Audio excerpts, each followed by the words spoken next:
Les Européens doivent en finir avec la naïveté. Dire non aux lois du commerce édictées par d'autres et que nous sommes les seuls à encore respecter. Dire non à tout ce qui nous fait dépendre des autres, sans contrepartie et sans préparer notre avenir. À l'inverse, il nous faut le réveil européen, réveil scientifique, intellectuel, technologique, industriel, réveil agricole, énergétique et écologique. Il faut pour cela aller plus vite, prendre nos décisions plus rapidement, plus fortement en européen, simplifier nos règles pour nos compatriotes comme nos entreprises et investir davantage. Cela suppose une France qui continue d'être attractive, qui travaille et innove plus, qui continue de créer des emplois et qui assure sa croissance en tenant ses finances. J'y veillerai.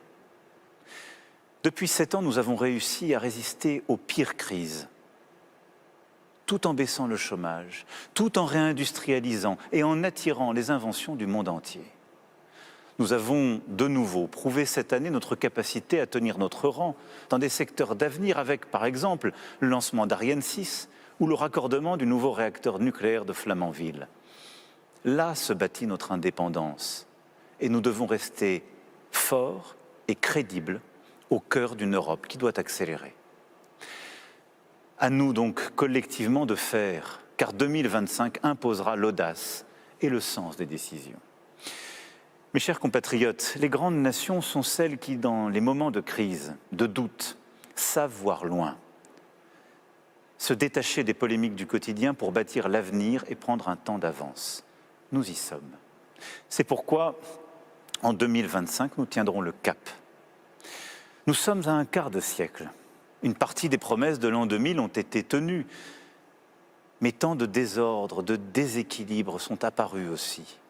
Alors pour le quart de siècle qui vient, je veux que nous puissions décider et agir avec 2050 en ligne de mire.